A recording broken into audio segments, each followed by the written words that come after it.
Later tonight, you're going to do Ecstasy Rising, a special report on this. What have you learned most about this drug, which is, I guess, new to most of us?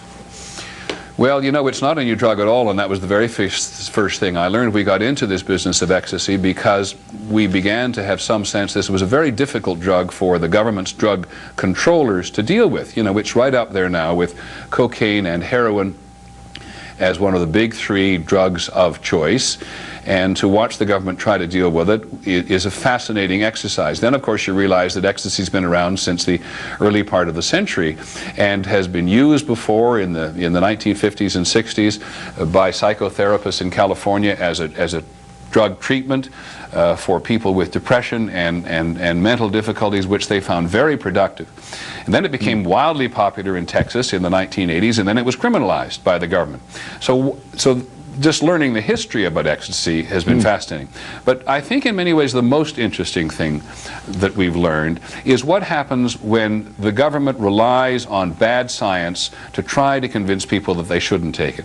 Because then what becomes at stake is not just this whole question of freedom of choice, whether or not you should be allowed to take drugs or not, but the whole question of government credibility in trying to convince people not to take ecstasy. So that, I think, has been the most interesting part. Before we go to break, and we'll show a clip from it, are you saying it's not as bad as its image? Well, I'm saying that the information the government used to tell people that it was going to cause serious brain damage, it was going to cause Parkinson's disease on basically one recreational dose, which they used for a very long time, had up on their website for a very long time, turned out under more serious study, much of it, some of it we drew attention to, has turned out not to be the case. It is only today that the National Institute of Drug Abuse has put up again on its website its information about ecstasy, which pretty much matches with our broadcast tonight, but it has not been that way for a very long time.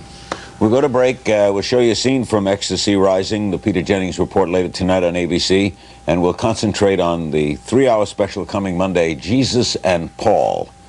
Here's a scene from Ecstasy Rising. We'll be right back. In the early 1980s, Dallas, Texas was ecstasy country. Michael Clegg saw to that. We just gave it away. We gave it away for years. We never charged for it. And then it started getting prohibitively expensive. I couldn't afford to just give it away.